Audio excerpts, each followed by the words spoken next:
Bom, hoje eu odeio isso. Esqueço de voltar para o início. Então, pessoal, hoje nós vamos falar sobre uma porção de coisas importantes, tá? Nós discutimos combinações lineares e dependência e independência linear na aula anterior. Hoje nós vamos falar de conjunto de geradores de um espaço vetorial e vamos reunir essa ideia com a ideia da aula passada, formando a ideia de base de um espaço vetorial, e depois vamos explorar essa ideia de duas formas aí, que eu não vou adiantar agora, que não faz sentido. Mas então vamos estudar os conjuntos de geradores de um conjunto. Então a ideia toda é a seguinte, ó. Vamos considerar que V é um espaço vetorial. Como o espaço vetorial é muito grande, eu vou ficar abreviando por EV, que é mais rápido. Espaço vetorial. Tá? E vamos considerar um conjunto X que seja subconjunto desse espaço vetorial. Então o que significa isso? Alguns vetores. Vamos pegar aqui alguns vetores que vão formar um conjunto X, certo? Muito bem. Esse conjunto X, subconjunto de V, ele é chamado de um conjunto de geradores. Melhor aqui embaixo. Então isso aqui é um subconjunto de V.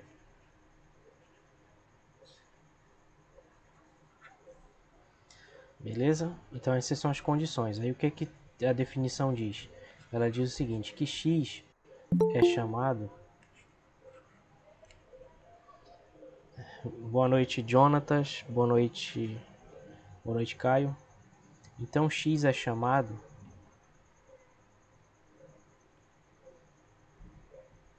um conjunto de geradores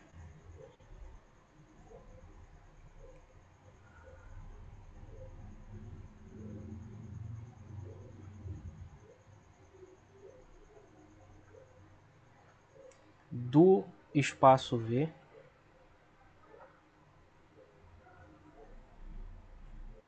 tá? Então ele é chamado conjunto de geradores do espaço V.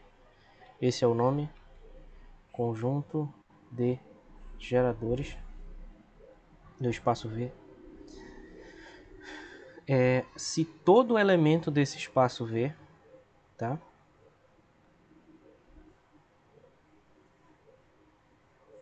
Quando todo vetor em V, todo vetor desse espaço vetorial V, lembrando que quando eu falo vetor, é vetor no sentido de ser elemento do espaço vetorial, mas pode ser uma matriz, pode ser qualquer coisa. Então, quando todo vetor de V puder ser escrito como combinação linear dos elementos de X.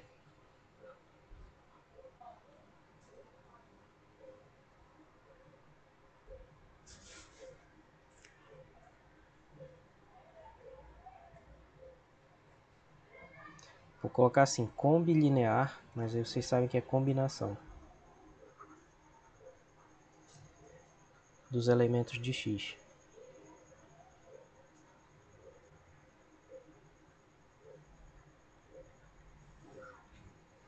Tá? Então, um conjunto de geradores de um espaço é um conjunto de vetores, tal que... boa noite, Ian. Tal que todos os vetores de V são combinações lineares dos elementos de X. Nesse caso, nós podemos dizer também assim, X gera V, simplesmente. Tá? Então, o conjunto X gera o espaço V quando todo elemento do espaço inteiro V puder ser escrito como combinação linear dos elementos de X. Pessoal, alguém deixou o microfone ligado aí, queria falar alguma coisa? Fica à vontade.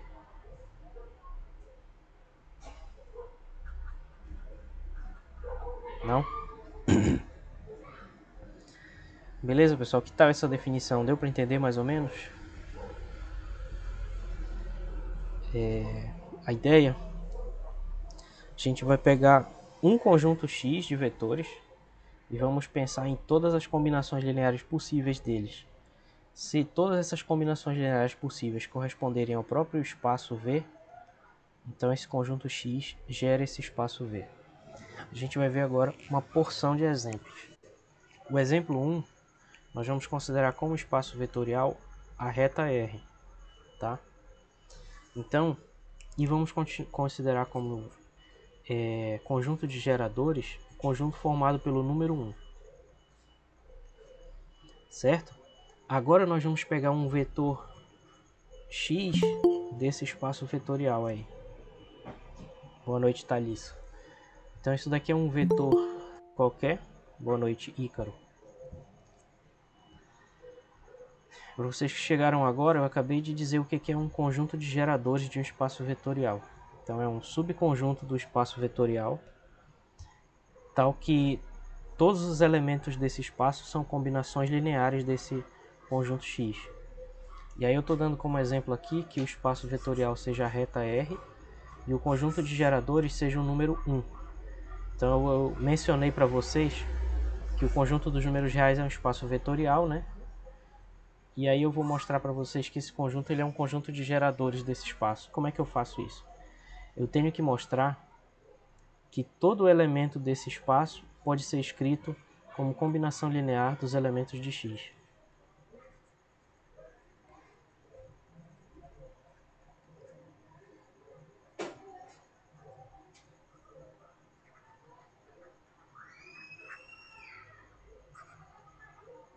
Aliás, todo, né? Todo X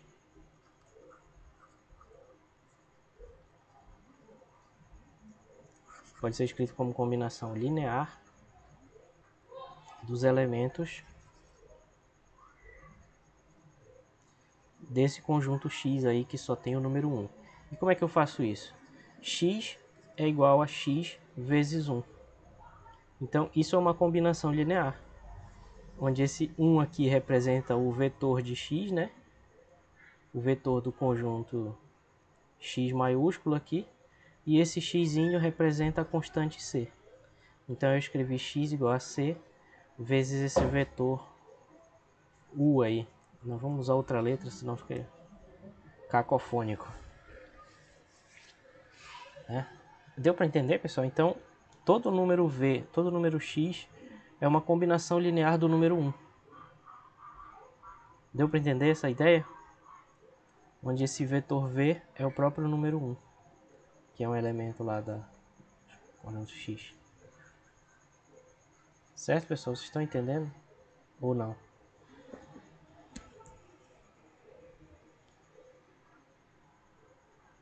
Então, alguém levantou a mão? Diga.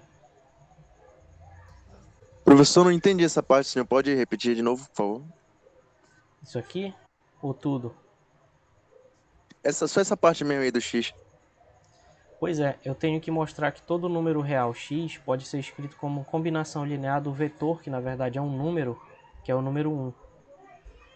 Aí como essa combinação linear só tem entre aspas, um vetor, que é o próprio número 1, então só vai ter uma coordenada. A gente vai ver o R2 daqui a pouco, aí tem o I chapéu e o J chapéu, né? Aí a combinação seria C1 mais C2. Agora imagina que só tem o I chapéu, então esse é a reta. A gente poderia chamar o 1 de I chapéu se a gente quisesse, certo? Aí nesse caso a coordenada do número x em relação ao número 1 seria simplesmente x. Por quê? Porque todo número é x vezes 1. Então esse c seria a coordenada, esse x seria a coordenada.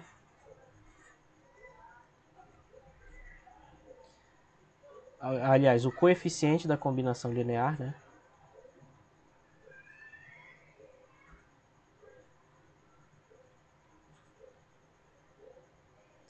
E esse 1 seria, entre aspas, o vetor do conjunto x. Que esse conjunto x aqui que gera o R só tem o número 1. Então eu estou escrevendo um número x como combinação linear do vetor 1. Foi isso que eu quis dizer.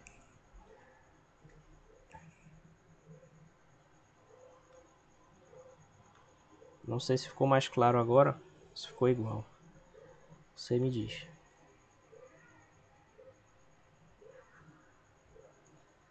Bom, então da mesma forma, esse conjunto y, formado exclusivamente pelo número 2, ele também, e aí a conclusão disso daqui, só para terminar, é que x, que é igual a esse conjunto formado só pelo número 1, de fato gera o espaço vetorial R. O y, que é formado só pelo número 2, também gera o espaço vetorial R. Como é que eu demonstro isso? Eu pego um vetor x qualquer da reta, que é o número x, e ele vai ser, eu posso escrever ele como sendo x dividido por 2 vezes 2. Então, nesse caso, o coeficiente da combinação linear seria x sobre 2.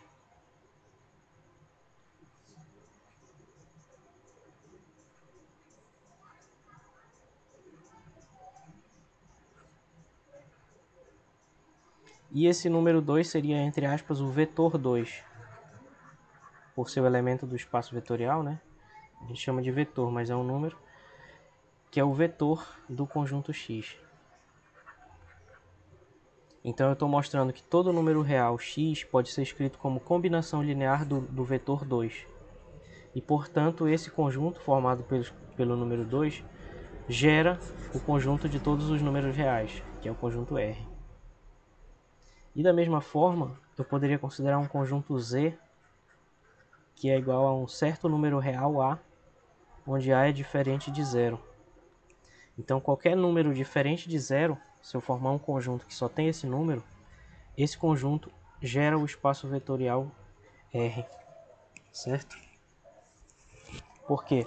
Porque eu posso escrever qualquer número real x como sendo x sobre A vezes A. Certo, pessoal? Vamos ver um exemplo agora no espaço R2. Eu estava em dúvida se eu começava com a reta R, porque justamente por ter poucos vetores, por ter uma dimensão baixa, pode ser que confunda. Mas vamos ver aqui o R2. Acho que vocês vão entender melhor o R2 aqui. Olha só. Vamos considerar no R2, então vamos considerar que o espaço vetorial agora é o R2, que é o plano, né? É o plano cartesiano.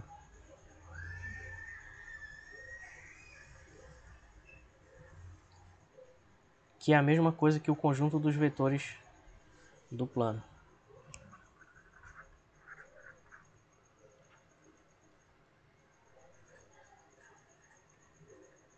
Certo? E vamos considerar nesse espaço só uma coisa.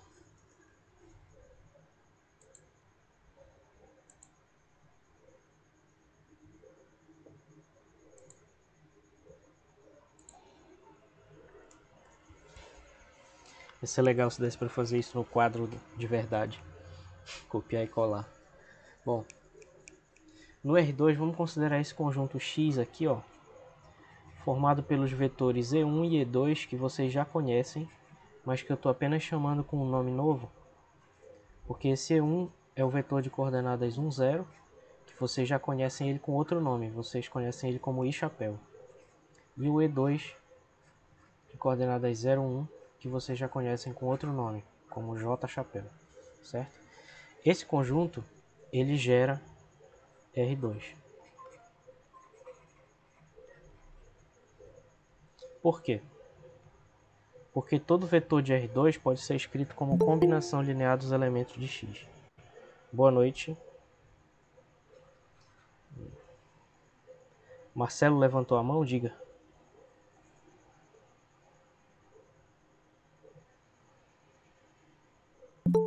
Foi por acidente. Boa noite, Rodrigo. Boa noite, Matheus. Eu não vi teu nome quando tá entrando. Então, o que a gente tem que fazer? A gente tem que escolher um vetor genérico aqui.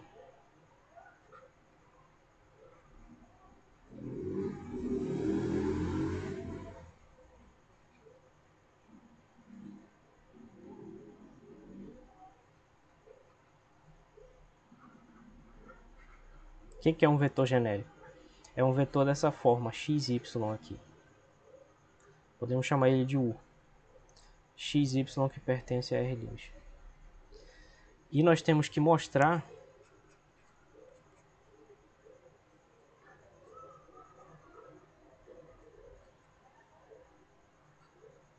que esse vetor U pode ser escrito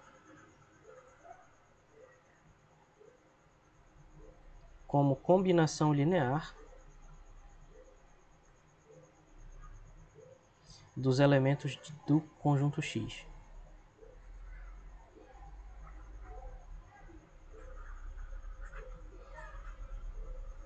Ou seja, a gente tem que mostrar o seguinte, que U é uma combinação linear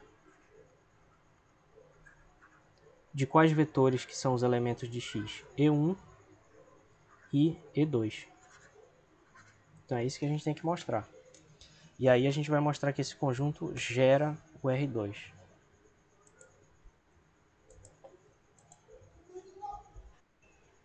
Certo, pessoal? Vocês estão acompanhando? Uma dúvida? Então a gente tem que pegar esse vetor. Beleza. Esse vetor U.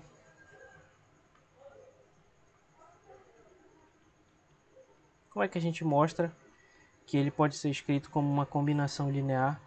A gente bota as coordenadas aqui e investiga para ver se pode. Então vamos chamar a primeira coordenada de C1 e a segunda coordenada de C2. E o que a gente vai verificar é, será que existe esse C1 e será que existe esse C2? É isso que a gente vai descobrir. Então, esse vetor E1, na verdade, da definição do conjunto X aqui, ele é o vetor cujas coordenadas são 1 e 0. O vetor E2 é o vetor cujas coordenadas são 0 e 1. Isso é um dado do problema. Então, efetuando esses cálculos para juntar tudo num vetor só, vai ficar C1 e 0 aqui, no outro vai ficar 0 e C2. Somando os dois, vai dar o vetor cujas coordenadas são C1 e C2. Mas isso é XY. Então, isso significa que x é igual a C1 e que y é igual a C2. Então a gente é capaz sim de determinar duas constantes, C1 e C2, que vão formar uma combinação linear com esses vetores E1 e E2, e cujo resultado vai dar esse vetor, que é um vetor genérico lá do R2. Ou seja, eu posso dizer que U é igual a x vezes E1 mais y vezes E2, e isso prova, portanto, que esse conjunto X, formado por esses vetores E1 e E2, de fato, gera o espaço R2. Certo? Não sei se ficou mais claro agora o significado dessa ideia de conjunto de geradores. Eu queria muito que vocês se esforçassem para tentar entender esse conceito.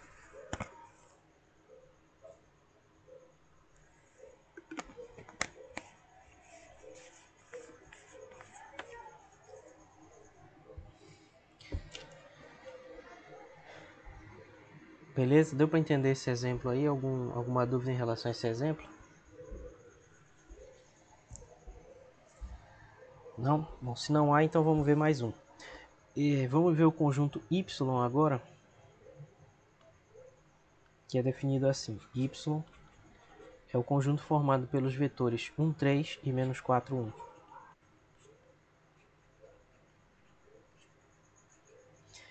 Vamos descobrir se esse conjunto gera R2 ou não. Então, como é que a gente vai fazer? A gente vai pegar um vetor genérico do R2.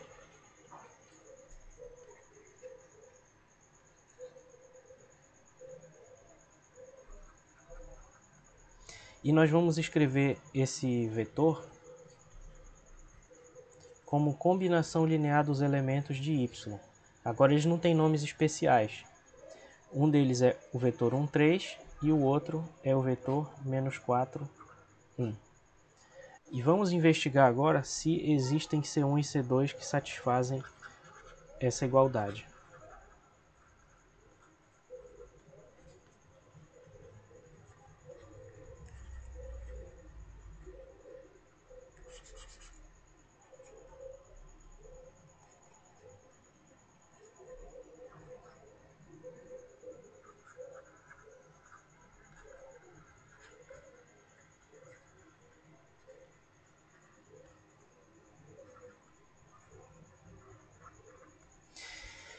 Vamos verificar. Como é que a gente verifica?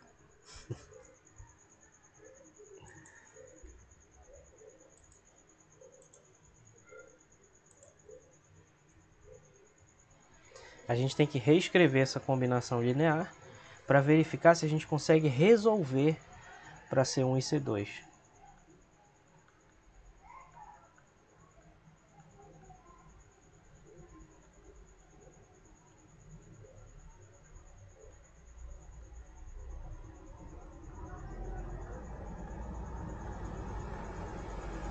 Então, se a gente conseguir resolver esse sistema para determinar C1 e C2, quer dizer, para x e y genéricos, sem nenhuma restrição sobre x e y, quer dizer que a gente conseguiu.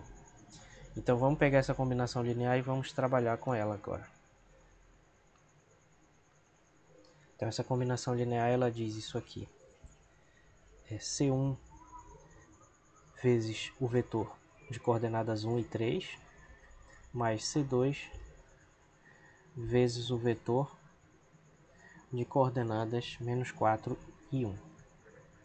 Então, o lado esquerdo não tem o que fazer, a gente faz aqui do lado direito. Então, fica C1 na primeira coordenada, 3C1 na segunda, menos 4C2 na primeira coordenada, C2 na segunda, e agora a gente soma esses vetores componente a componente.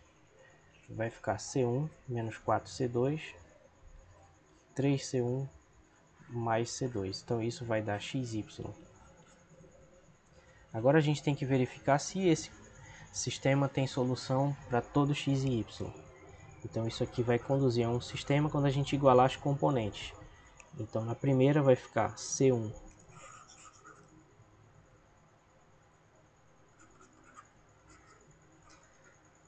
menos 4C2 igual a x. E no outro 3C1 mais C2 igual a y. Certo? Então agora devemos resolver esse sistema.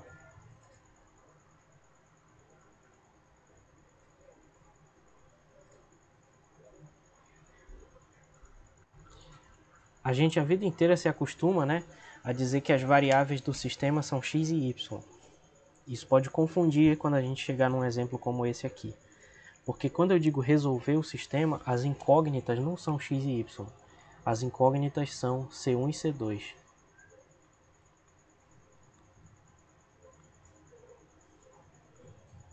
Olha só que legal. Então, como é que a gente pode fazer isso? A gente pode multiplicar a segunda equação por 4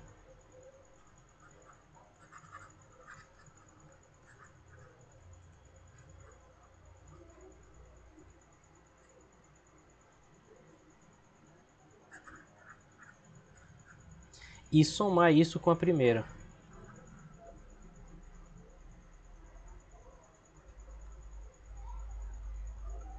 Então, quando a gente faz isso, a primeira equação ela está lá quietinha, né? C1 menos 4C2 igual a x. Mas a segunda equação a gente vai multiplicar por 4. Então, vai ficar 12C1 mais 4C2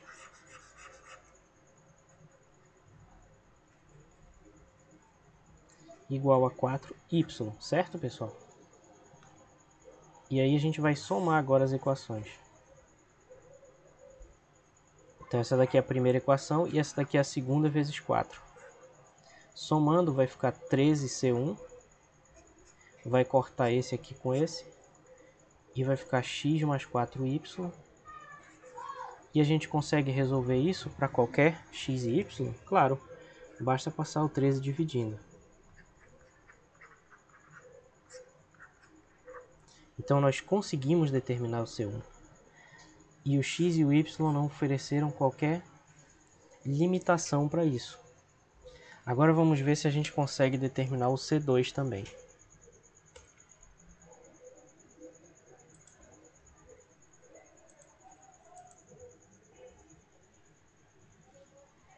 Determinamos C1. Agora, substituindo esse C1 na primeira equação,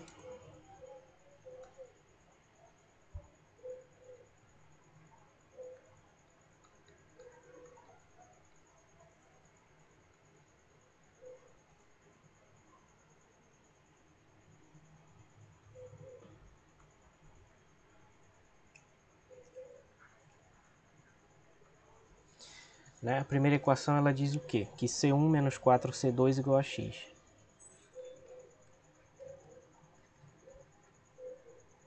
Como eu quero isolar C2 agora, porque eu já conheço C1, então eu vou isolar. Vai ficar C1 menos x igual a 4C2. Então C2 vai ser 1 sobre 4 C1 menos x sobre 4. Aí agora sim eu vou substituir o C1, né? Então o C2 vai ser 1 sobre 4 do C1, que é esse aqui, x mais 4y sobre 13.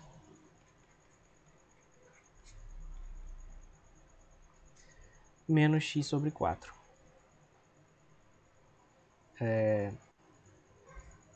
Então eu multiplico por 13 aqui e aqui, né? Vai ficar com o mesmo denominador. Aí vai ficar x mais 4y em cima. Embaixo vai ficar 52, né? Que é 26 mais 26. Menos ali em cima 13x sobre 52. Aí vai ficar menos 12x mais 4y sobre 52. Então, a resposta é sim. Né? Por quê? Porque C1 foi igual a x mais 4y sobre 13 e C2 foi igual a menos 12x mais 4y sobre 52.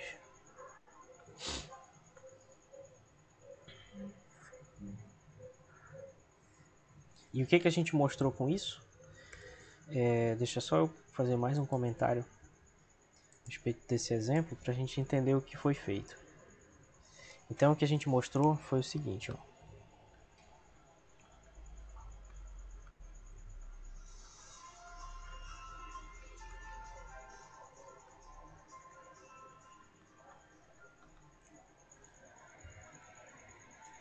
Espera aí.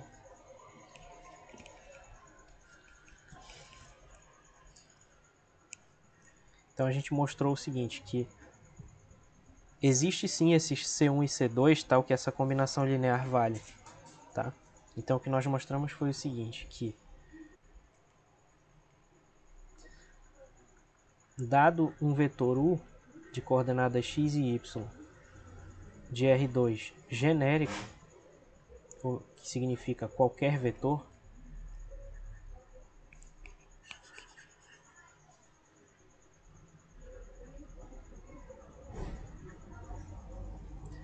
a gente pode escrever esse vetor U como sendo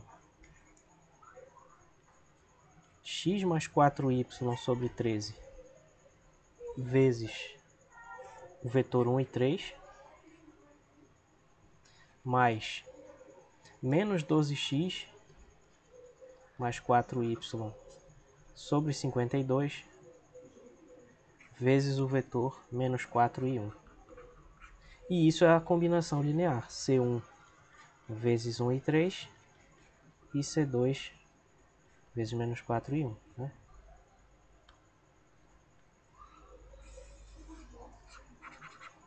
Sendo que esse U na verdade é XY, né?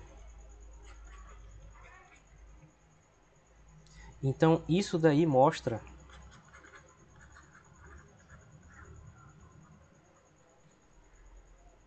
que qualquer vetor, porque XY é qualquer vetor do R2, pode ser escrito como combinação linear de 1 e 3 e menos 4 e 1. Ou seja, isso mostra que o conjunto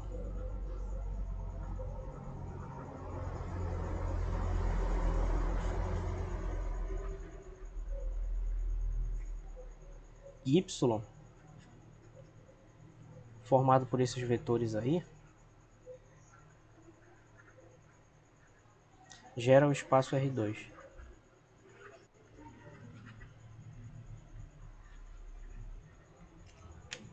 Beleza, pessoal? Deu para entender esse exemplo aí?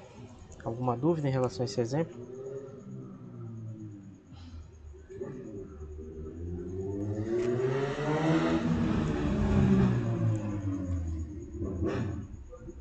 Se tiver alguma dúvida é bom esclarecer agora, porque essa vai ser nossa última aula que a gente vai poder interagir, né? Terça-feira já é a prova. Fiquem à vontade aí para me perguntar qualquer coisa. Só não perguntem de futebol porque eu não entendo nada. Bom, se houver alguma dúvida é só me perguntar. Agora, se vocês quiserem verificar, esse conjunto Z aqui, ó, formado por esses três vetores, 0, 2, 3 e 1, e o vetor menos 1, 0, também gera R2.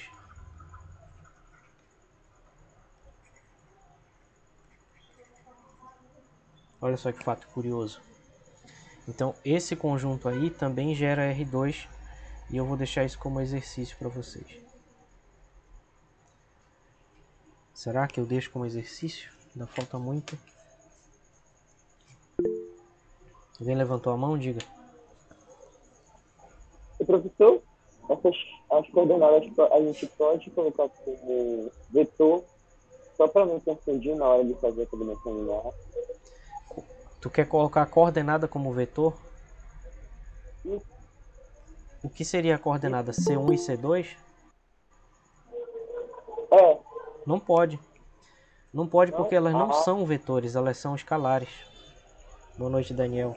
O que é o vetor? É porque a combinação linear é sempre escalar vezes vetor, entendeu? Aí no caso C1 é o escalar, 1, 3 aqui é o vetor. Eu não sei se eu entendi direito o que tu queria saber. Não, é isso mesmo. É isso Era? mesmo. Pois é, não pode não. Tem que tomar cuidado com isso. Tem que ter sempre o cuidado de perceber a diferença entre o escalar e o vetor. C1 é o escalar, 1, 3 é o vetor. São coisas diferentes. São em papéis diferentes aqui.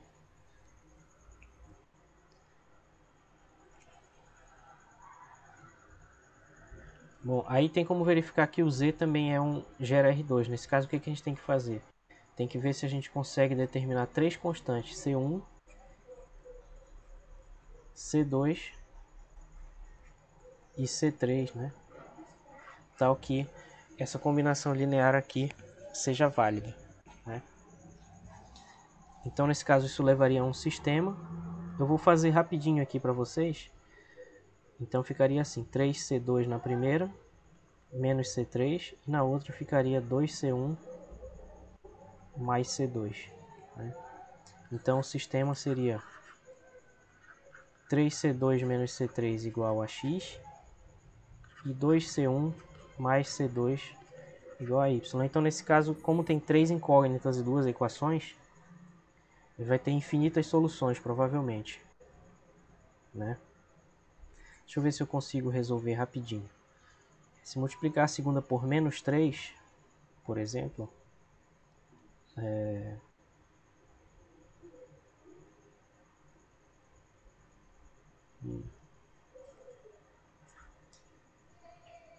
certo. A solução mais simples seria escolher, por exemplo, C2 igual a 0.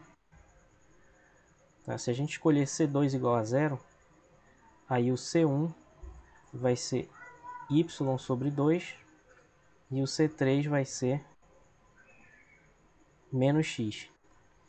Certo? Então, isso daqui seria um exemplo de solução.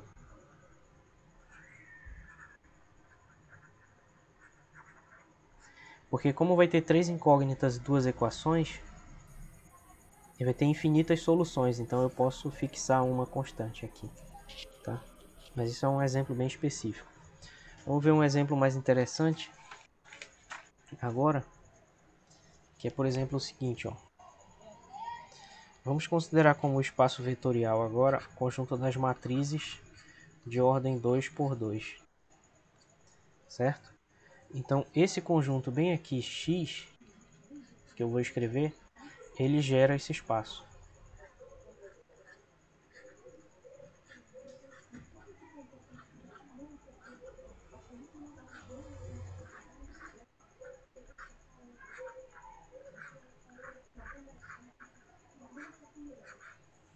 Esse conjunto aí, ó, gera esse espaço vetorial aí. E como é que eu posso verificar isso? Simplesmente porque tem um número 1 aí para cada lugar onde vai entrar o número. Então, só de olhar já dá para ver. Mas tem um jeito, entre aspas, correto de fazer isso, que seria o seguinte: pegar uma matriz genérica, vamos chamar ela de A, que poderia ter coordenadas A, B, C, D. Então isso daqui seria uma matriz genérica desse espaço.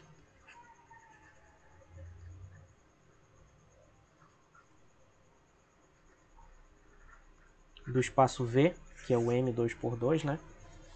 E nós temos que verificar se essa matriz pode ser escrita como combinação linear desses elementos. Então ela seria C1 vezes a primeira matriz, mais C2 vezes a segunda matriz, mais C3 vezes a terceira matriz, mais C4 vezes a quarta matriz. E aí, multiplicando cada constante por cada componente de cada matriz, a primeira vai ficar C1, 0, 0, 0. A segunda, 0, C2, 0, 0. A terceira, 0, 0, C3, 0. E a quarta, 0, 0, 0, C4. E somando as quatro matrizes, vai dar C1, C2, C3, C4. Então, isso é igual a matriz A de elementos A, B, C, D. Então, por aqui a gente vê que, de fato, esse conjunto X vai gerar o espaço V, bastando para isso a gente escolher como a primeira constante a coordenada A da matriz, a segunda a B, a terceira a C e a quarta a D, certo? Então isso mostra que de fato X gera V, que a gente consegue resolver esse sistema dessa combinação linear e escrever aqui né, cada coordenada. Deu para entender, pessoal, esse exemplo aí? Porque o interessante da álgebra é justamente a gente enxergar que não interessa se é um vetor ou se é uma matriz. O que a álgebra vê aí é uma combinação linear, né? E coordenadas, que nesse caso, quando eu chamo de coordenadas, seria C1, C2, C3, C4. Beleza, pessoal? Bom, outro exemplo que também gera esse espaço, esse exemplo 6 aqui.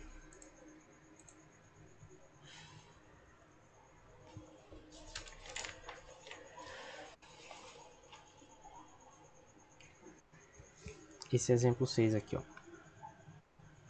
Esse conjunto B, mostra que esse conjunto B aqui, aí já não vai ser tão rapidamente fácil. Deixa eu ver se eu consigo diminuir só isso aqui.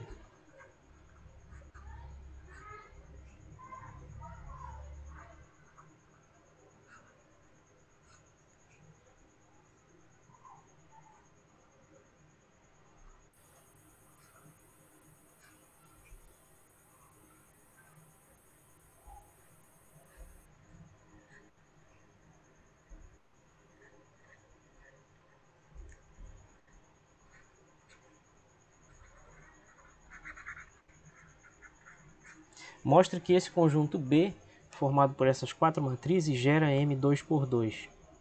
Então, como é que a gente faz isso? Nós tomamos uma matriz genérica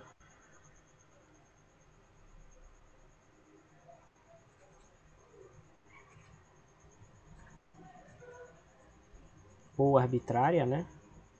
A desse espaço, que pode ser escrita essa matriz A como sendo A, B, C, D, né? Tem 4 componentes. E descobrimos C1, C2, C3 e C4 tais que essa matriz A, né, ela seja uma combinação linear dessas outras matrizes. Então vai ser C1 vezes a primeira, C2 vezes a segunda,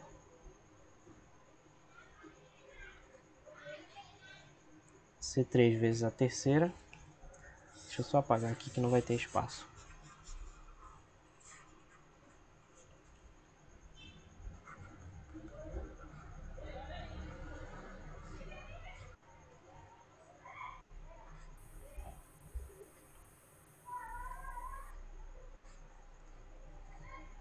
Essa aqui é a parte chata de fazer exemplo com matriz. Tem muito número. Mas é importante. Vamos lá.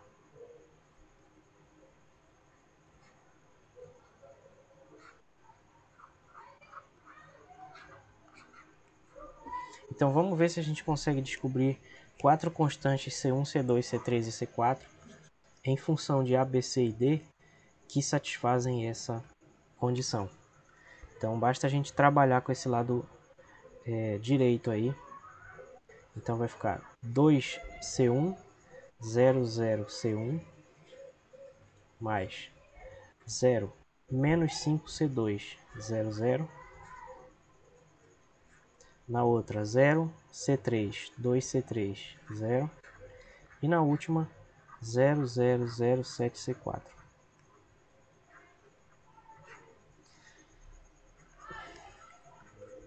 E aí somando componente a componente, fica 2C1 no primeiro, na primeira entrada.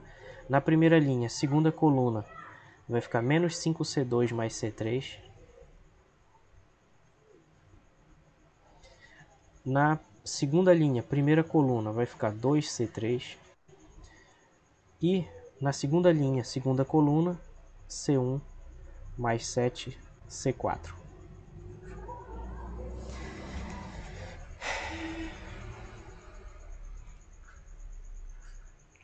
Então, isso vai nos levar a um sistema de 4 equações com 4 incógnitas, né? Que como eu enchi de zero, ele vai ser possível de ser feito à mão.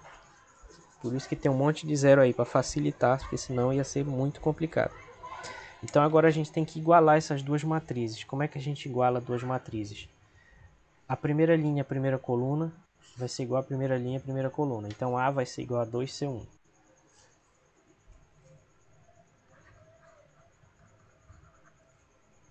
Depois, primeira linha, segunda coluna. Primeira linha, segunda coluna. Então, menos 5C2 mais C3 igual a B.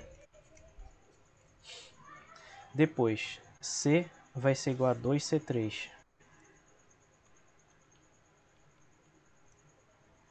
Depois, D vai ser igual a C1 mais 7C4.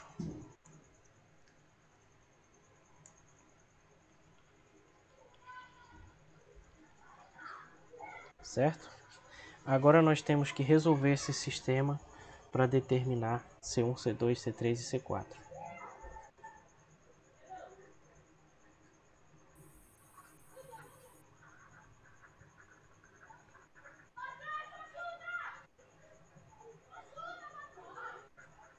Se ele tiver solução.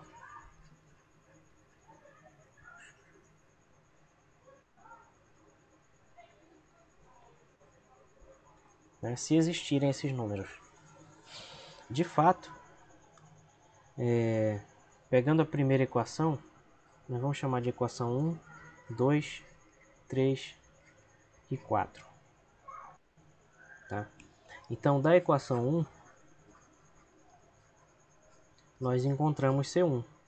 Né? Porque se 2C1 é igual a A, então C1 é igual a A sobre 2. E eu determinei C1. Da equação 3,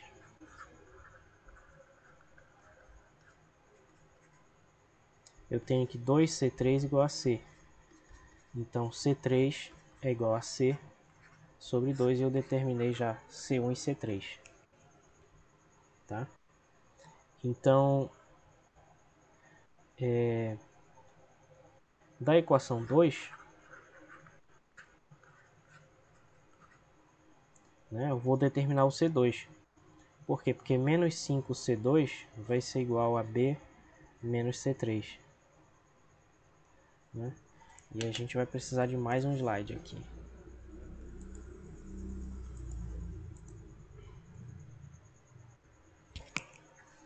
Tá? Então, menos 5C2 é igual a B menos C3.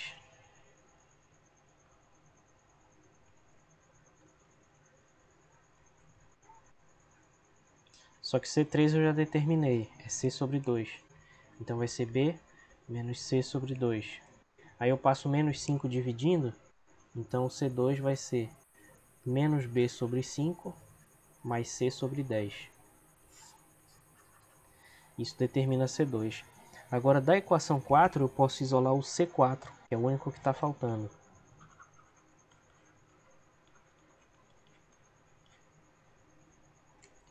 Vai ficar C1 mais 7C4 igual a D.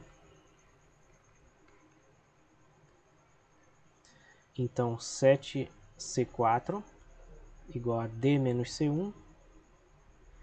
Só que C1 já determinei, é A sobre 2. Então, passando o 7 dividindo, C4 é igual a D sobre 7 menos A sobre 14. Então, pronto. Com isso, eu mostrei que, de fato, é possível resolver esse sistema e obter C1, C2, C3 e C4, de modo que essa combinação vale. E isso mostra, então, que B, esse conjunto B aí, gera M2 por 2, que é o espaço vetorial M2 por 2. Né?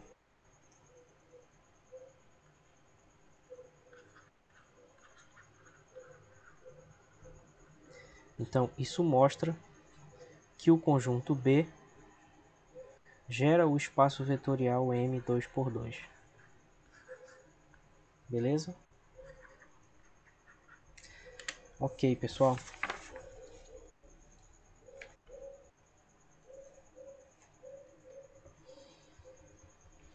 Aí vem uma questão.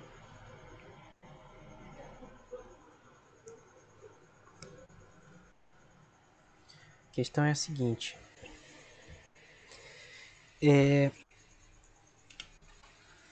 Em alguns exemplos aqui, a gente viu que um mesmo conjunto pode ter vários geradores. Né? No exemplo 2 aqui, a gente viu um conjunto de geradores X. Aqui, ó, esse conjunto X, formado pela base canônica, E1 e E2. Depois a gente viu esse conjunto Y aqui. Depois o conjunto Z. Né? Todos esses conjuntos geram R2. Então minha pergunta é a seguinte. No exemplo em que o espaço vetorial é o R2, nós vimos que esses três conjuntos aqui, ó,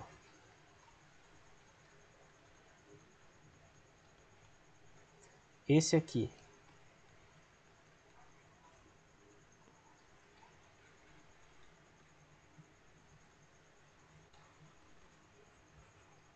e esse aqui,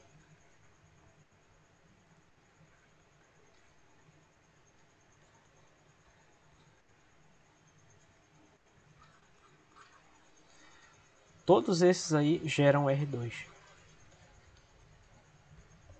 Aí a pergunta que eu faria é a seguinte: dentre todas as possibilidades, né, de geradores, será que existe um tipo que seja o mais simples possível? Essa é a pergunta.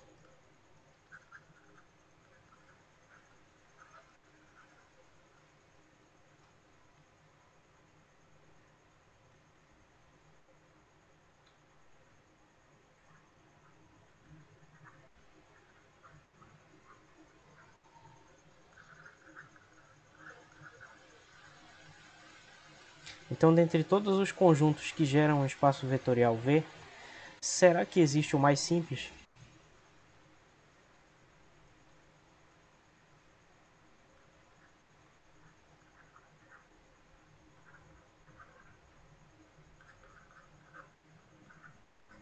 Então não vai existir um conjunto mais simples, mas vai existir uma infinita quantidade de conjuntos mais simples que geram um espaço vetorial V.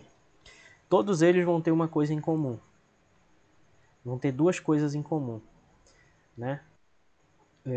Todos os conjuntos que geram um espaço vetorial, eles vão ser os mais simples possíveis se eles tiverem um certo número de elementos e se eles forem, olha só que coisa curiosa, se eles forem linearmente independentes, tá?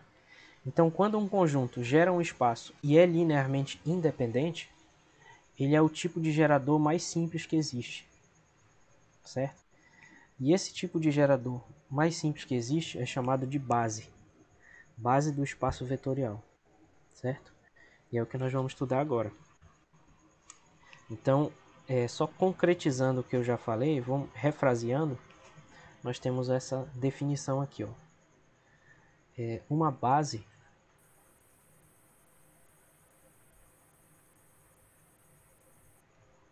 de um espaço vetorial V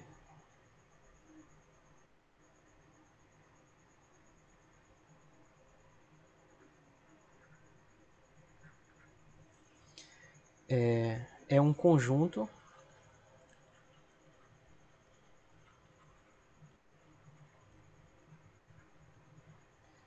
B maiúsculo, tá? Que é um subconjunto desse espaço vetorial V,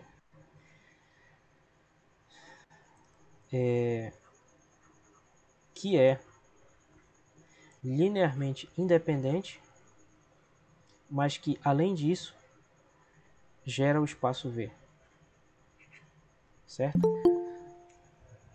Boa noite, Jonas.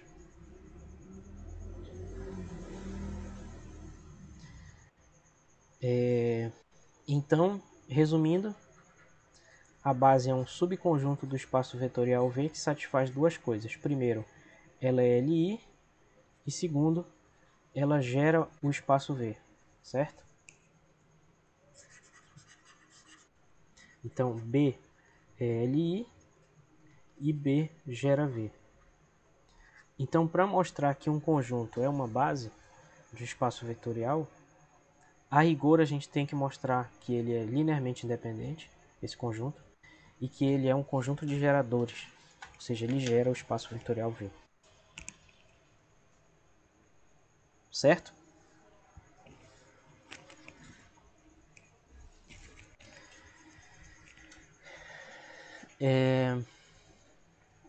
Bom, então se a gente retornar agora para o exemplo do R2, né?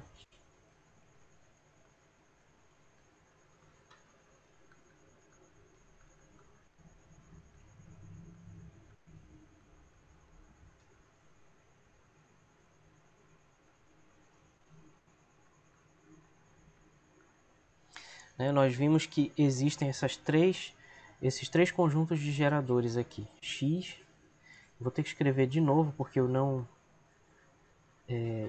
escrevi de um jeito que dava para copiar lá, mas eu peço aí um pouquinho de vossa paciência.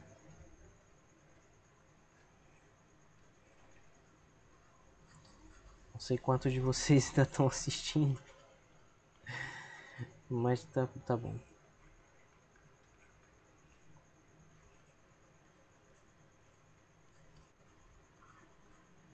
Ó, retornando ao exemplo do R2, nós vimos esses três conjuntos aqui, né?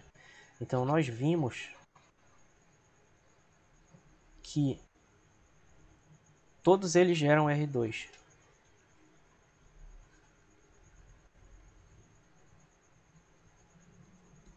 Então todos eles satisfazem metade da definição de base. Aí a pergunta seria que eu faria para vocês: desses três aí, x, y e z, qual ou quais vão satisfazer essa primeira condição de ser LI? Aqueles que satisfizerem essa primeira condição vão ser bases. Os que não vão. O primeiro é LI.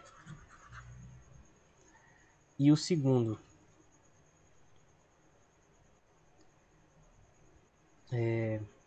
o segundo também, né?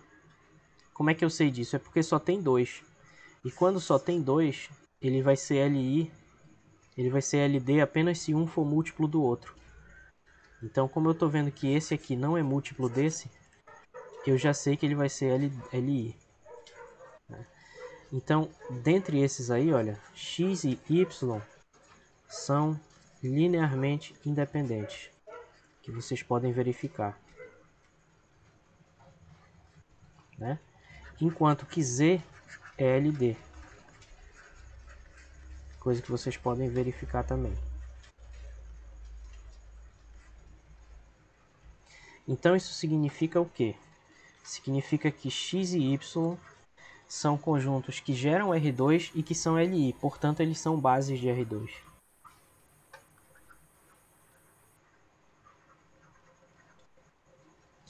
Só que o conjunto Z, apesar dele gerar V, ele não é LI, ele é LD. Então ele não pode ser uma base.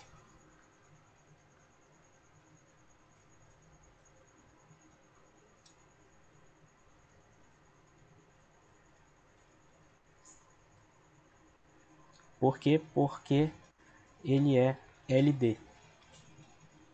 Certo? Uma pena. Mas ele não pode. Não pode ser uma base do R2, porque ele é linearmente dependente.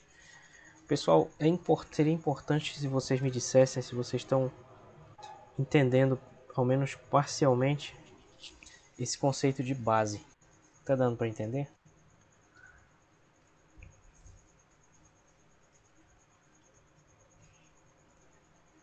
Parcialmente, sim.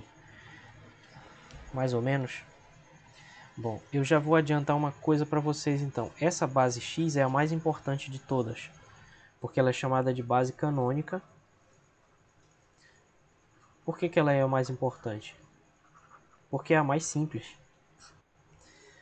Ela é a mais simples, ela é a única em que um vetor xy vai ter como coordenadas os próprios x e y. Então vai ser x vezes o primeiro, mais y vezes o segundo. Nessa base y aqui, nós vimos que as coordenadas vão misturar o x e o y. Então as coordenadas nessa base vão ser complicadas, né? Então essa daqui é a base canônica, por isso que a gente estava trabalhando com ela desde o início da disciplina, chamando os elementos dela de I chapéu e J chapéu, certo? E elas ainda têm outras propriedades que nós não discutimos aqui, que é, no caso, ela é ortogonal e normalizada. Então ela é uma base ortonormal. Mas a gente não vai ter tempo de discutir isso aqui. Infelizmente, carinha triste. Mas tudo bem. Por outro lado, olha só. Vamos ver mais um exemplo aqui. No R3,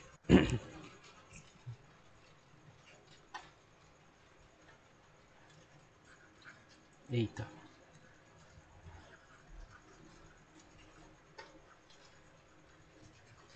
No espaço vetorial R3, olha só, esse conjunto aqui, X, formado por esses vetores de coordenadas 1, 0 e 0, 0, 1 e 0 e 0, 0, 1, é uma base de R3.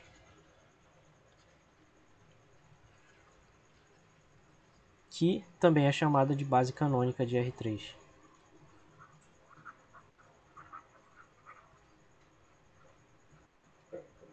né? E vocês devem perceber que, na verdade, esse conjunto X, ele é I chapéu, J chapéu e K chapéu. Mas aqui na álgebra linear, a gente vai chamar esses vetores de E1, E2 e E3, sem usar o chapéuzinho nem a setinha para dizer que é um vetor. Por quê? Porque eu estou dizendo que é um vetor. E isso é o suficiente. Não precisa de uma seta em cima para dizer que o vetor é um vetor. Certo? Ok. Depois, outro exemplo, ainda no espaço R3,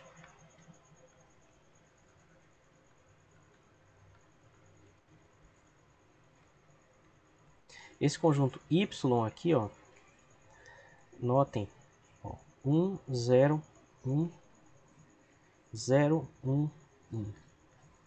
Esse subconjunto de R3, ele é LI, como vocês podem verificar através de um exercício, né? Porém, ele não gera R3.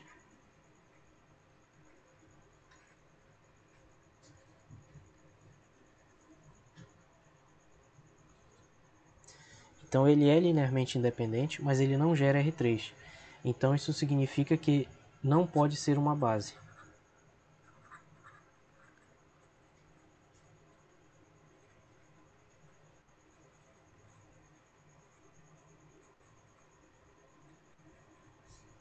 Certo? Não pode ser uma base de R3, porque apesar dele ser linearmente independente, ele não gera o R3. Certo? Por esse motivo não pode ser uma base. E como é que a gente verifica isso? É fazendo aqueles exercícios do jeito que a gente tem feito nessa aula e nas duas anteriores, certo? Eu posso mostrar que ele é LI, posso mostrar que ele não gera o R3. Por quê? Porque eu posso construir um vetor que não é combinação linear deles, certo? E agora eu fiquei curioso para saber que vetor é esse. Deixa eu pensar um pouco. Então o primeiro vetor é 1, 0, 1, x, y, z. Vai ser esse vetor bem aqui. O outro é 0, 1, 1. Então vai ser esse vetor bem aqui. Certo.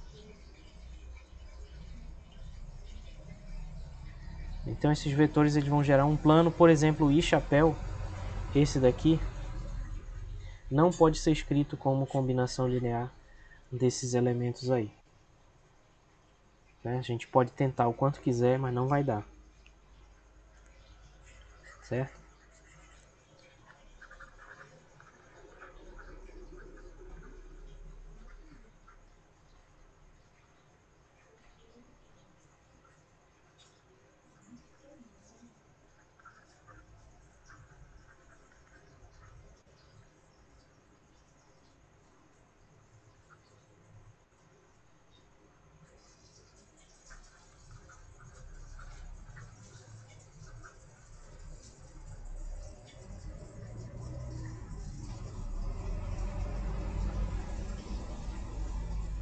E eu vou deixar também como exercício para vocês verificar isso.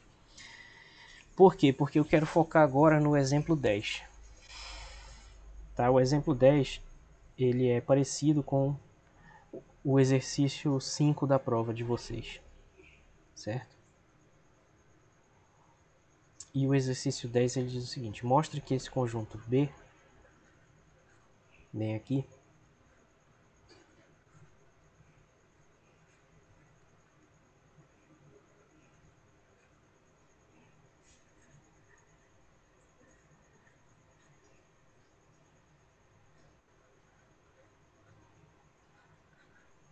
mostra que esse conjunto B é uma base para o espaço das matrizes M2 por 2. Bom, aí o que acontece? A gente tem que mostrar duas coisas, né? Primeiro, tem que mostrar que B gera esse espaço. Tanto faz a ordem, né? Se eu primeiro mostro que gera ou depois mostro que é LI, essa ordem é irrelevante. E depois tem que mostrar que B é um conjunto LI. O que acontece? Esse conjunto B já apareceu bem aqui. Ó, é o exemplo 6. Nós já mostramos que esse conjunto gera o espaço M 2 por 2. Então essa daqui é a primeira parte da questão da prova de vocês. É claro que os números não vão ser os mesmos, mas vai ser parecido com esse exemplo aí. Tá? Então isso aqui mostra que ele gera. Agora a gente tem que mostrar que ele é LI. Então isso aqui nós já fizemos no exemplo 6.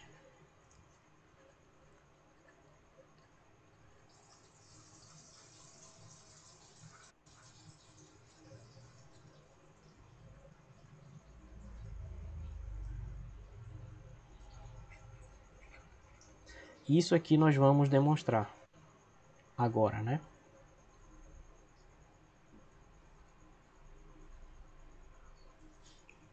Certo?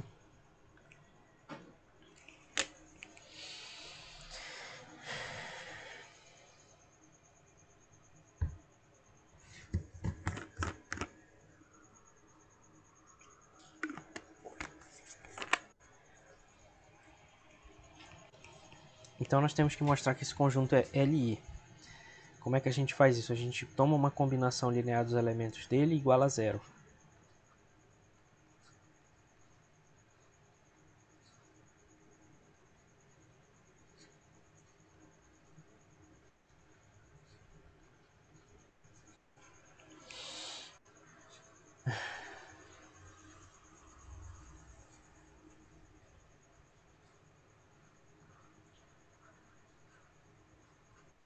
Só que esse zero é na verdade a matriz nula 2 por 2, né?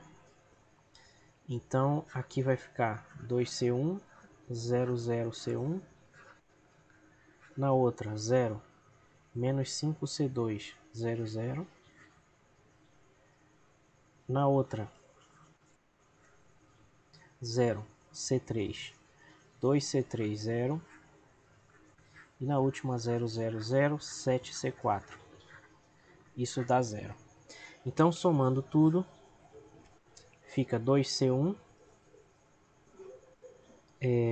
menos 5C2 mais C3, 2C3 aqui, e C1 mais 7C4 igual a 0, mas não é o número 0, é a matriz 0, 2 por 2. Né? Igual a face 4 do dado. Certo? Então nós temos que mostrar agora que essas constantes vão dar todas zero, porque aí a gente vai saber nesse caso que esses vetores, que na verdade são matrizes, eles são LI. E aí a gente vai concluir a demonstração de que esse conjunto é uma base. Tá? Então vamos igualar agora componente a componente. Vai ficar 2C1, 2C3, né? 2C1 igual a 0, 2C3 igual a 0. Depois, menos 5C2 mais C3 igual a 0. E C1 mais 7C4 igual a 0.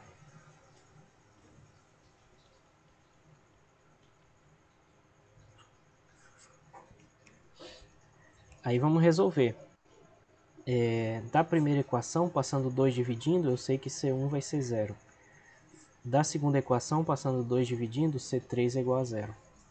Então, da terceira equação, eu sei que menos 5C2 mais 0 é igual a 0. Portanto, menos 5C2 igual a 0. Passando menos 5 dividindo, C2 é igual a 0. Então, eu já resolvi 3 aqui. E na última, a gente já tem C1, C3 e C2, então basta o C4. C1 é igual a 0, falta o C4. Então 7C4 igual a 0, passa o 7 dividindo, C4 igual a 0.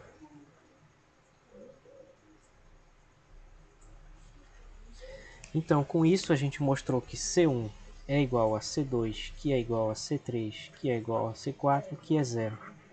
E isso prova então que o conjunto B é LI. Certo? E finalmente, como B é LI e gera o espaço M2 por 2, então B é uma base. Aí vocês poderiam dizer, mas se tu chamou de B, é óbvio que vai ser uma base, né? Porque é sempre de propósito. Pois é, sempre.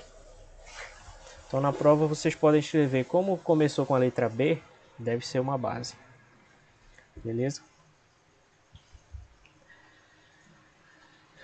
Alguma dúvida, pessoal, em relação a esse exemplo 10 aí?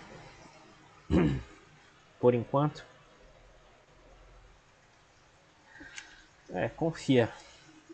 Vou rir muito se eu ler isso, mas eu vou infelizmente ter que dar 0 para a questão. Bom. Então, pessoal, sugiro que vocês deem uma relida nisso aqui. Quem não puder, quem não tiver crédito para rever o vídeo, pelo menos revejam os cálculos dos slides, tá? Eu não tô subestimando ninguém. Eu sei que a gente precisa ver e rever para poder entender com mais, digamos assim, qualidade, né? Não basta a gente aprender mais, a gente tem que aprender também melhor aquilo que a gente já sabe. Mais alguma dúvida ou eu posso ir para o último tópico?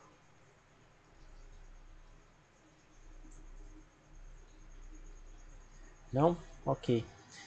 Então vamos ver as bases canônicas de uma vez por todas, né? Que primeiro vamos ver a base canônica do Rn. A base canônica do Rn, ela é essa daqui. Por que a gente vai fazer do Rn? Porque aí, se a gente faz do Rn, a gente já fez do R, R2, R3, R4, todos. Então a base canônica do Rn é formada por esses vetores E1, E2, e n-1, en, até o último lá, onde esse primeiro é aquele cuja primeira coordenada é 1 e todas as outras são 0. Como eu não sei quantas são, eu boto essas reticências. O E2 vai ser aquele cuja segunda coordenada é 1 e todas as outras são 0. E assim a gente vai. O penúltimo é o En-1. Vai ser aquele que tem todas as coordenadas 0, exceto a penúltima, que vai ser 1. E o En vai ser aquele vetor cujas coordenadas são todas 0, exceto a última, que é a enésima, né? Então, esse conjunto aí é a base canônica de Rn. E a gente pode verificar que B, de fato, B gera Rn. Por quê? Porque qualquer vetor do Rn ele pode ser escrito como sendo x1, x2, até xn-1. Xn que nada mais é do que x1e1 mais x2e2 até o penúltimo xn-1 en mais o último xn en, certo? Uma combinação linear dos elementos dessa base. E além disso, B também é Li. Não é muito difícil de verificar, porque quando a gente compuser uma combinação linear aqui, né, a gente vai ver que igualando a zero vai dar C1 igual a C2 igual a todos igual a zero. Certo? Então, essa é a base canônica do espaço Rn. Essa daqui. Formada por esses vetores. N vetores, né? Então, só para exemplificar,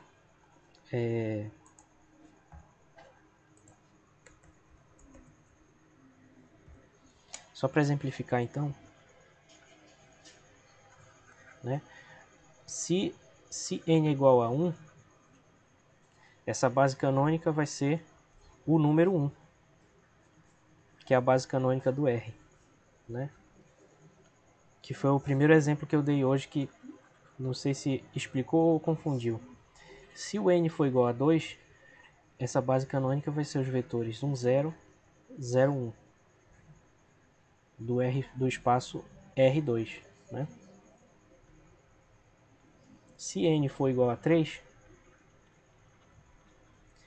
essa base canônica vai ser os vetores 1, 0, 0, 0, 1, 0 e 0, 0, 1 do espaço R3. E assim por diante. Se o n for igual a 4, por exemplo, último exemplo porque está ficando meio cansativo, se n for igual a 4, então a base vai ser formada por esses vetores aqui, 1, 0, 0, 0, 0, 1, 0, 0, 0, 0, 1, 0 e 0, 0, 0, 1, que é uma base do espaço R4. Então essas aqui são as bases canônicas dos espaços R1, R2, R3, R4. A gente poderia até botar um índice aqui, 1, 2, 3, 4, para não confundir, para a gente não achar que elas são as mesmas. 1, 2,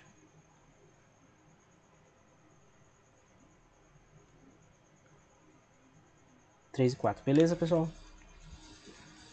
Essas são as bases canônicas. Então vocês estão percebendo que o R1 ele tem uma base que tem um elemento, o R2 tem 2 elementos, o R3 tem 3, o R4 tem 4. Então esse número aí, na verdade, ele representa o número de elementos da base. Esse número é importante, vamos já chegar nesse número. Mas antes, a base canônica do conjunto de matrizes M por N, eu vou fazer através de um exemplo. Por exemplo, para o espaço M 3 por 2, essa base, lembrando que isso aqui são 3 linhas e 2 colunas, ela vai ser formada por essas matrizes aqui, ó. 1, 0, 0, 0, 0, 0. 3 linhas e 2 colunas. Depois, 0, 1, 0, 0, 0, 0. Depois, 0, 0, 1, 0, 0, 0. Vocês estão entendendo a lógica? Para cada matriz, uma única entrada vale 1 e as outras todas valem 0. Tá?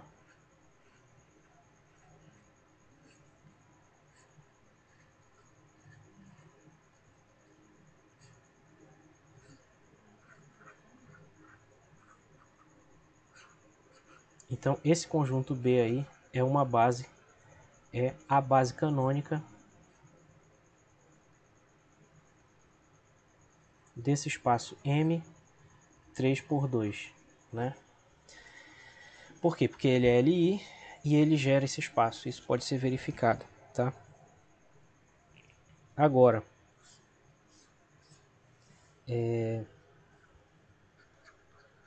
para esse daqui, M por N, a lógica é parecida, tá?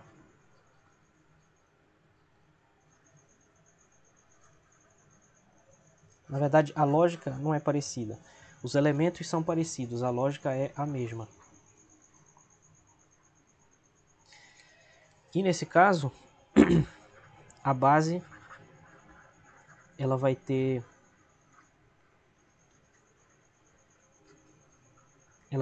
M vezes N elementos. Que eu não sei se vocês perceberam, mas a base do espaço M3 por 2 ela tem quantos elementos? 6, que é exatamente 3 vezes 2, né? Então, no espaço M, Mzinho por Nzinho, vai ter M vezes N elementos. Esse vai ser o número de elementos da base.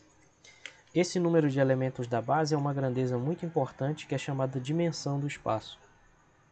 Tá? Então, num estudo mais profundo da álgebra linear, a gente tem que ir devagar para poder falar de dimensão. Primeiro a gente define base, depois a gente mostra que o número de elementos da base é único. Então, para mostrar isso, tem que mostrar que se a gente pegar duas bases quaisquer de um mesmo espaço vetorial, elas vão ter o mesmo número de elementos. E isso não é tão fácil de demonstrar quanto parece. Se vocês pegarem um livro de álgebra linear mais avançado, tipo o livro do Elon, ou então deve ter no Caglioli também, no Boldrin, deve estar demonstrado lá isso, certo? Que é a unicidade da dimensão. E aí eu vou poupar vocês dessa discussão e vou simplesmente dizer para vocês, beleza, se um espaço vetorial tem uma base, então o número de elementos dessa base é único, se for finito, né? Mas a gente vai discutir isso depois. Bom, então vamos dizer apenas o seguinte, que se um espaço vetorial V, né, admite uma base B, e essa base B tem n elementos,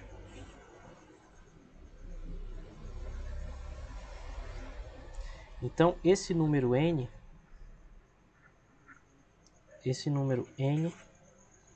é a dimensão desse espaço.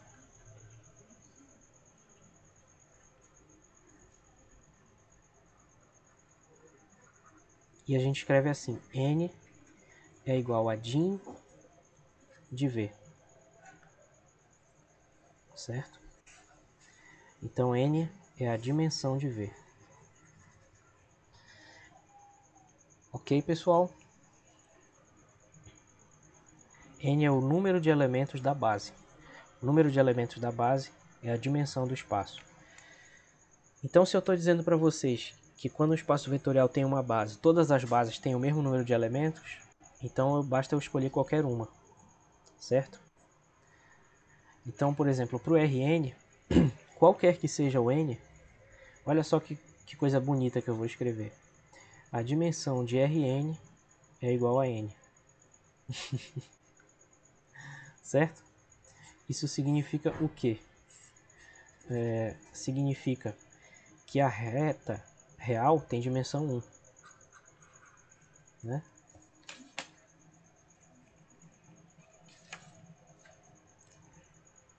A dimensão da reta é igual a 1. O que tem a ver com o fato de que a reta de fato é um objeto geométrico unidimensional. Né? A dimensão do R2 é 2. E é por isso que ele é um modelo para representar o plano. Porque ele representa coisas bidimensionais. Então aqui a gente está fazendo uma conexão entre a noção, digamos assim, intuitiva, geométrica do que é uma dimensão e a noção da álgebra linear do que é uma dimensão. Né? A dimensão do espaço R3 é 3, o que significa que o espaço é tridimensional. Certo? E assim por diante, a dimensão do R4 é 4, né? E assim por diante, tá? Agora, esse espaço aqui, o M por N, a dimensão dele é igual ao produto M vezes N. Então, o que nós vimos aqui? Né? Nós vimos que esse espaço, a base dele tem 6 elementos. Então, a dimensão desse espaço é 6. Certo? Que é o que está representado nessa equação. Então, por exemplo,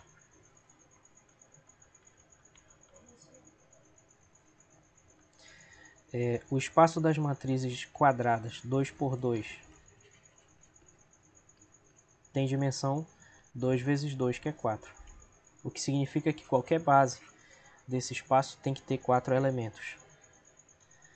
Depois, a dimensão, nós vimos ainda agora, do espaço M3 por 2 vai ser 3 vezes 2, que é 6, o que significa que qualquer base desse espaço M3 por 2 necessariamente tem 6 elementos. E assim por diante. O espaço das matrizes com 6 linhas e 12 colunas vai ter dimensão 6 vezes 12, que é 72. Né? Eu acho, tá? Beleza, pessoal? Então, só para concluir, a ideia, a dimensão, ela pode ser finita, né, ou infinita, certo? E a ideia é a seguinte: se V admite uma base com um número finito de elementos,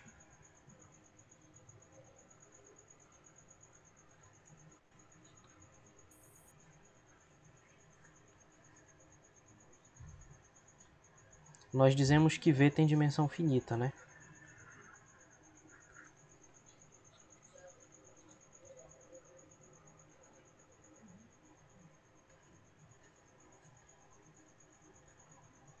E a gente escreve isso assim: dimensão de V é menor que infinito.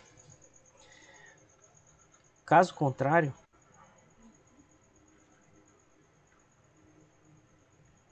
dizemos que V tem dimensão infinita.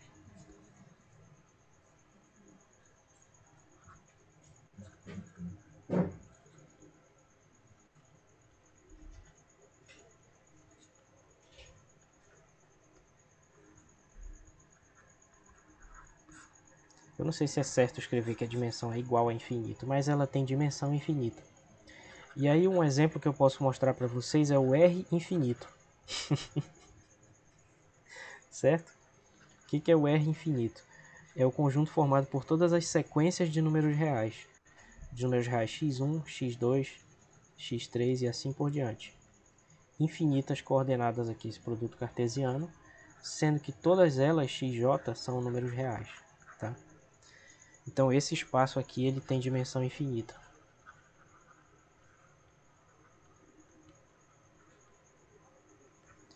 Outros exemplos são espaços de funções.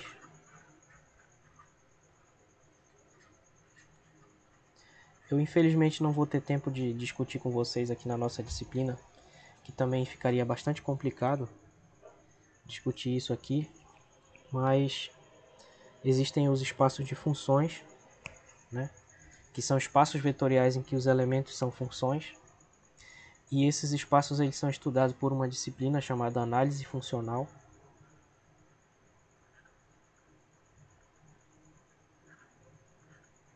E em geral esses espaços de funções lá da análise funcional, todos eles sem exceção vão ter dimensão infinita. Beleza? Bom pessoal, meu celular morreu aqui, eu não vou ser capaz de ler o que vocês escrevem no chat agora. Então se houver alguma pergunta eu pediria que vocês me dissessem através da linguagem verbal, falada.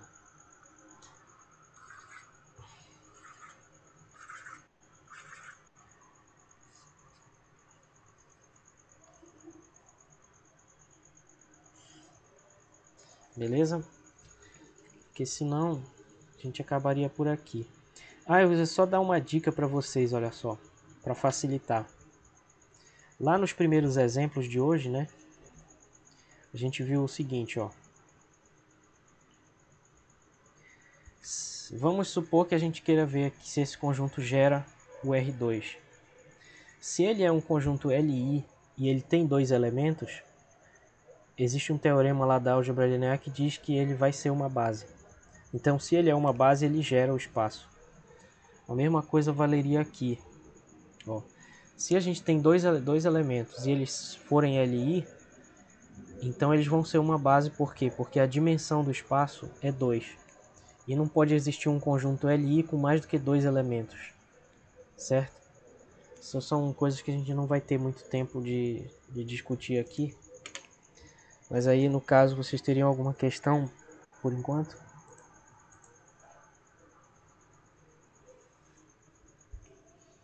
Ou vocês estão igual a foto de perfil do Emerson?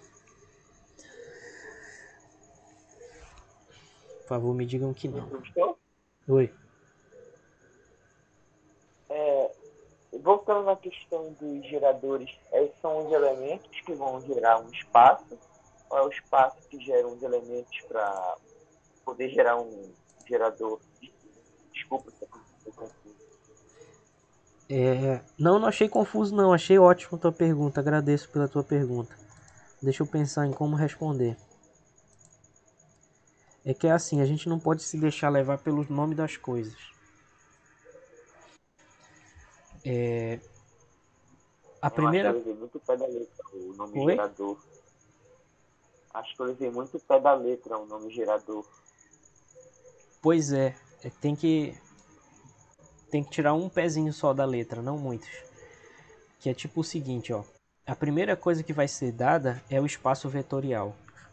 Tipo, o espaço vetorial, nesse caso desse exemplo aqui, é o R2. Ele é como se fosse a tua mesa de trabalho, entendeu? Que nesse caso seria até literal essa comparação, porque a mesa é bidimensional, ela é um subconjunto do R2. Entendeu?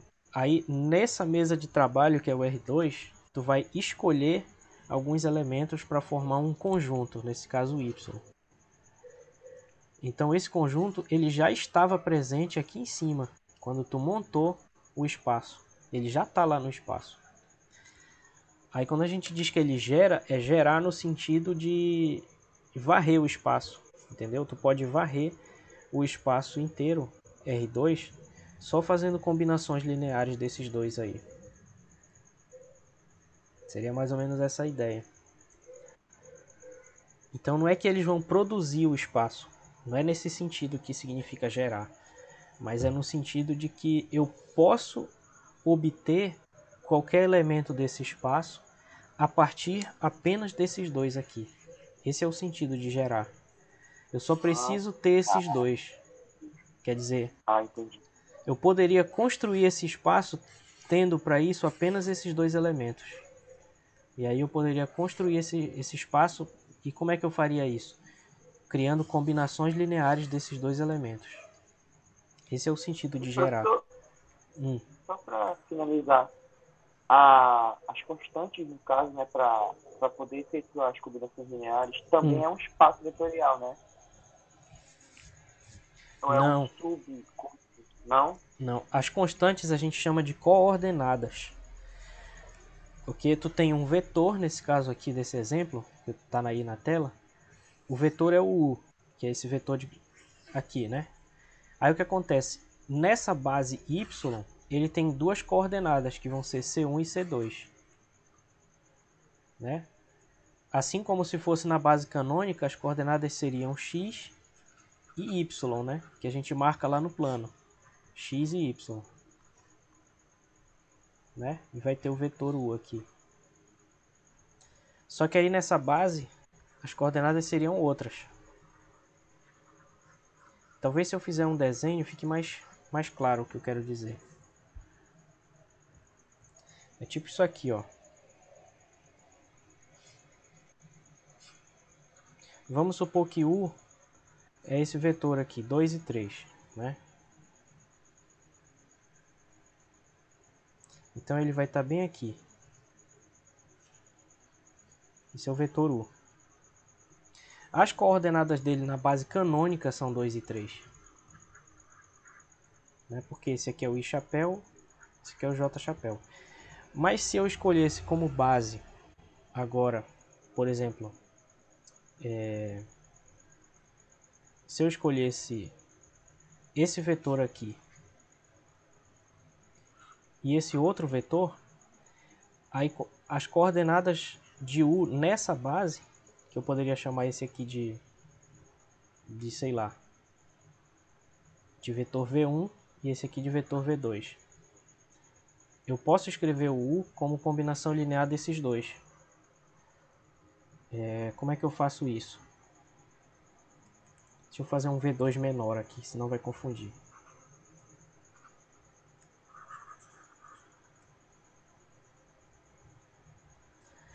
Então eu posso ter essa base E1, E2, e aí as coordenadas, que são esses números 2 e 3, né, vão ser os números aqui do eixo X e Y. Porém, se eu tiver uma outra base, nesse caso V1 e V2, o que vão ser as coordenadas? Vão ser esses números bem aqui, olha só, que me localizam nesses eixos determinados por esses dois vetores. Tá? Então a coordenada nesse caso aqui seria C1 e aqui C2, é o número tal que eu posso juntar eles numa combinação linear e formar o vetor U, certo? Aí eu tenho que fazer umas contas para descobrir que números são esses de fato. É como se eu alterasse os eixos, entendeu? Não necessariamente girando. Pode ser que forme outro ângulo que não seja nem 90 graus entre os eixos. E aí esses vetores V1 e V2 é o que vão determinar essas direções e sentidos desses eixos também. Entendeu? Tipo, nesse caso a gente pode usar isso para rotacionar um plano no espaço ou não? Pode. Pode sim. Tá. E é isso que leva às coordenadas polares, inclusive. Na aula sobre transformações lineares eu vou falar sobre rotações, né? Porque toda mudança de base ela é uma... No caso, se a gente sair da base canônica para essa base, ela é uma espécie de rotação misturada com outras coisas que o nome verdadeiro seria transformação linear. Aí então a rotação ela seria um caso particular de transformação linear, na verdade. Mas tu pode pensar como sendo tipo uma rotação misturada com um esticamento dos eixos, né? Porque tu percebe aqui que esse vetor C1 ele é muito maior do que o I chapéu que está aqui, né? Enquanto que o V2 ele é menor que o J chapéu. Então, além de eu ter rotacionado e de ter mudado o ângulo entre os eixos, eu também estiquei um vetor e apertei o outro. E tudo isso são transformações lineares combinadas, que formam uma combinação de rotação com esticar os eixos e também mudar o ângulo entre os eixos. Isso tudo se combina e forma uma base diferente.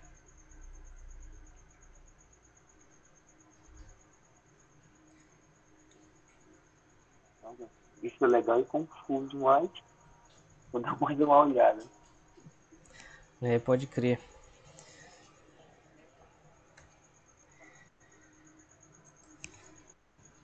Beleza, pessoal. Mais alguma questão? Eu vou deixar a nossa discussão como último slide aí, caso alguém queira ver depois. Não? Bom, então eu vou só gravar mais 2 aulas, né?